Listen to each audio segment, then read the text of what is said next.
تا حالا به این فکر کردی که شاید دلیل این که پول بیشتری وارد زندگیت نمیشه فقط اقتصاد، شانس یا شرط زندگی نباشه؟ شاید یه بخش مهم ماجرا تصویری باشه که خودت از خودت داری. شاید ته ذهنت هنوز فکر میکنی من نمیتونم، من آدم پولدار شدن نیستم، من بلد نیستم، این کارا برای آدمای دیگه است، نه من.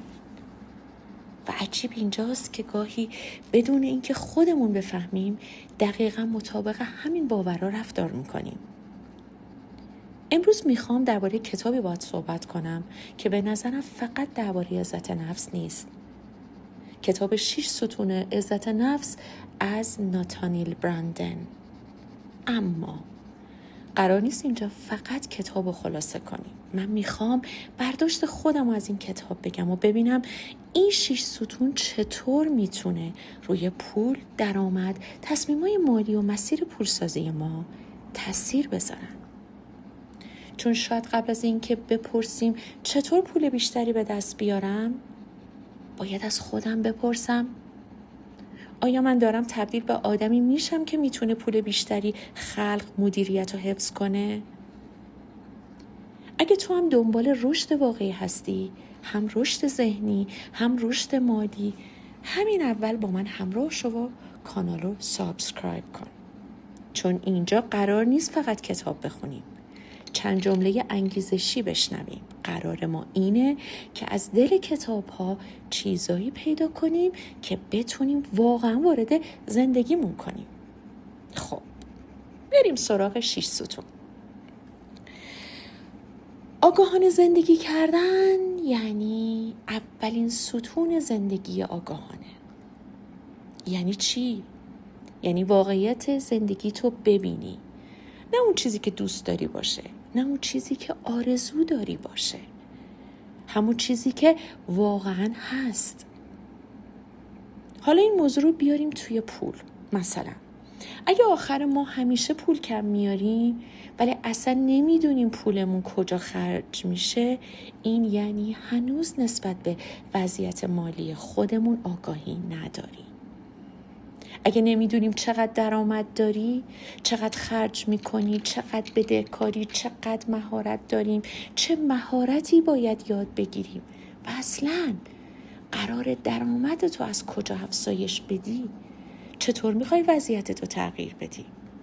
گاهی ما از پول ناراضی هستیم ولی حاضر نیستیم واقعیت مالی خودمون رو نگاه کنیم. مثلا میگیم پول ندارم، اما وقتی دقیق نگاه میکنیم میبینیم بخش زیادی از درآمدمون صرف چیزایی شده که حتی یادمون نمیاد چی بودن. یا میگیم درآمدم کمه ولی شاید سالهاست هیچ مهارت جدیدی یاد نگرفتیم.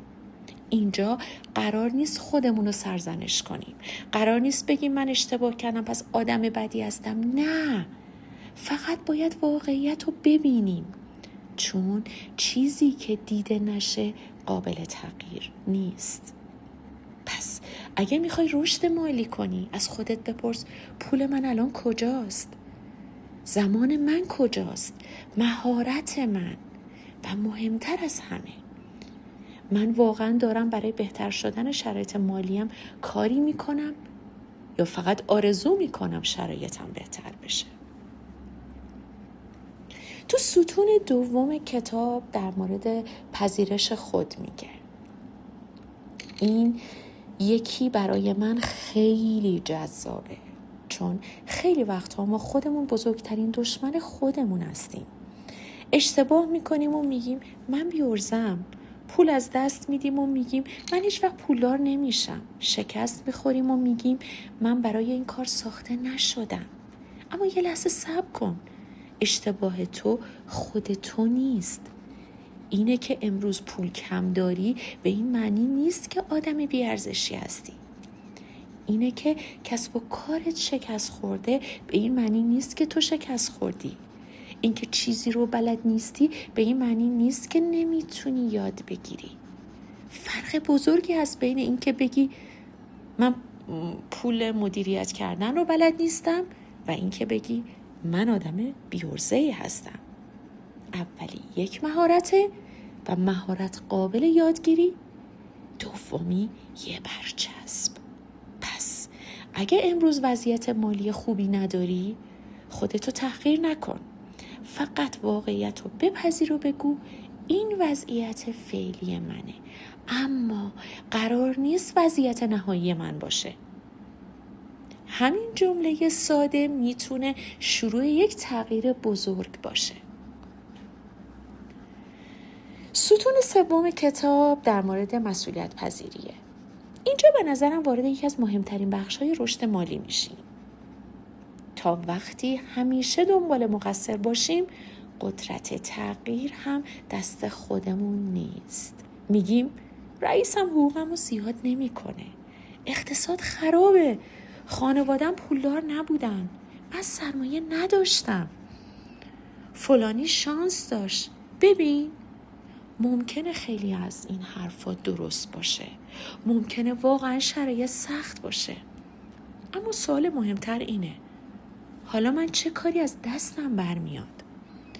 شاید نتونی حقوقتو همین فردا 2 برابر کنی، ولی میتونی یه مهارت جدید یاد بگیری، میتونی دنبال کار بهتر بگردی، میتونی فروش یاد بگیری، میتونی مشتری جدید پیدا کنی، میتونی یه کار جانبی شروع کنی، میتونی روی خودت سرمایه گذاری کنی.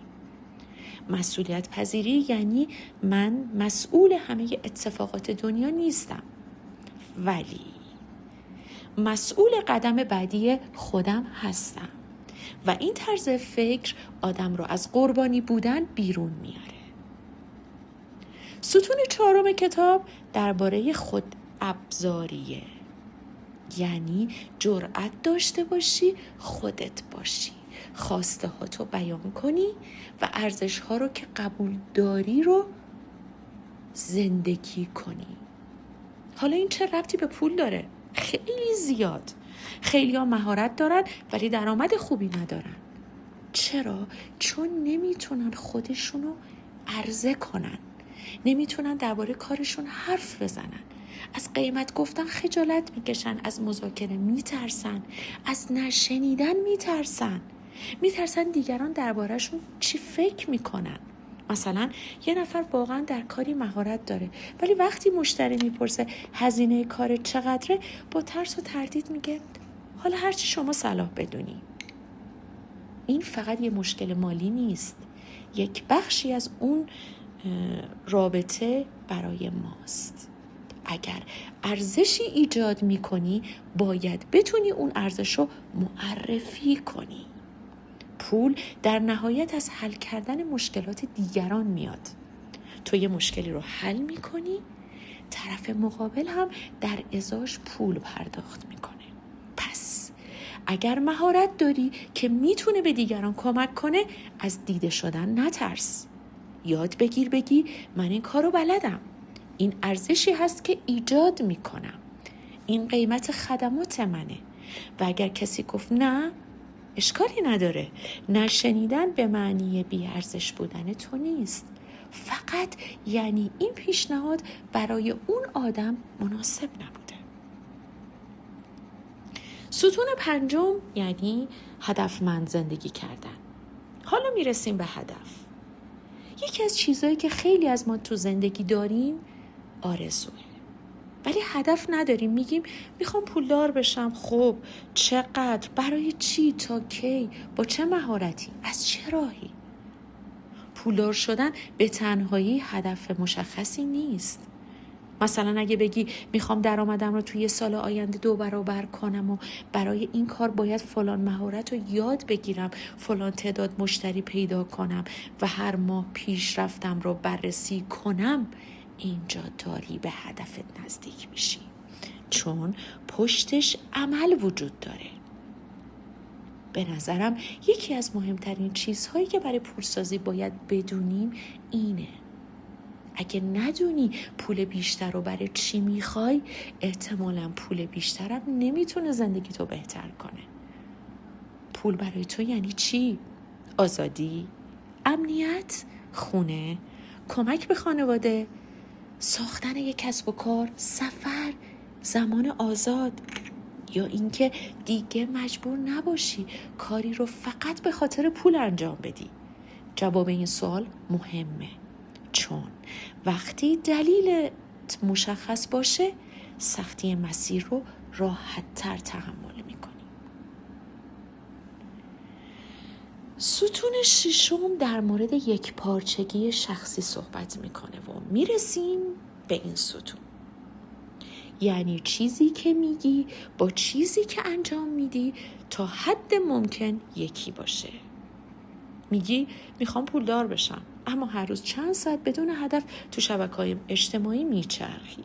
میگی میخوام کسب و کار بسازم، ولی هر بار کار سختی میشه عقب میکشی.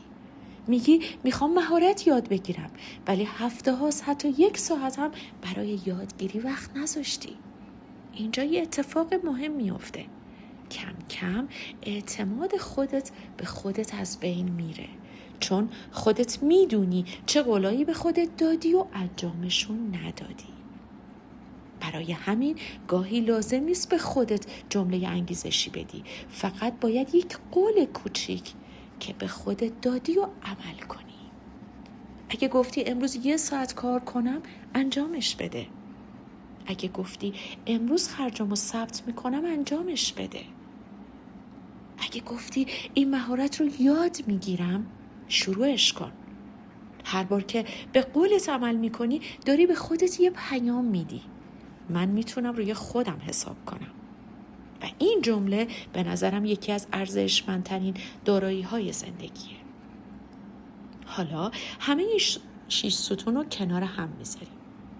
آگاهانه زندگی کن، واقعیت رو ببین، خودت رو بپذیر، خودت رو به خاطر گذشته نابود نکن، مسئولیت زندگی خودت رو بپذیر، جرأت کن ارزش خودت رو نشون بدی، هدف داشته باش و به قولهایی که به خودت میدی عمل کن.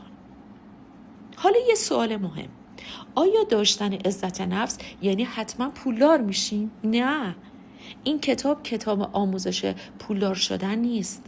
عزت نفس به تنهایی پول تولید نمیکنه. اما برداشت من اینه که عزت نفس سالم میتونه روی رفتارهای اثر بذاره که در مسیر مالی ما خیلی مهمن. وقتی آگاه تری بهتر تصمیم میگیری. وقتی مسئولیت پذیری کمتر دنبال مقصر میگردی. وقتی خودتو میپذیری از شکست کمتر فرو نمیریزی. وقتی جرأت داری راحت‌تر ارزش خودتو ارائه میکنی. وقتی هدف داری انرژیت پخش نمیشه. و وقتی به خودت اعتماد داری احتمال اینکه وسط مسیر جا بزنی کمتر میشه. پس شاید سوال اصلی این نباشه چطور پولدار بشیم، بلکه این باشه چطور تبدیل به آدمی بشیم که توانایی خلق پول بیشتر رو داره. و اما حرف آخر، قبل از اینکه این ویدیو رو تموم کنیم میخوام یه کار کوچیک انجام بدیم. امروز فقط یک از این 6 ستون رو انتخاب کن، نه هر 6 تاشو، فقط یکی. ببین کجای زندگیت بیشتر نیاز به توجه داره. بعد یه قدم کوچیک بردار، نه فردا، نه از شنبه، امروز. چون زندگی ما معمولاً با یه تصمیم عجیب و بزرگ تغییر نمیکنه. با همون قدم‌های کوچیکی تغییر میکنه که هر روز تکرارشون میکنی.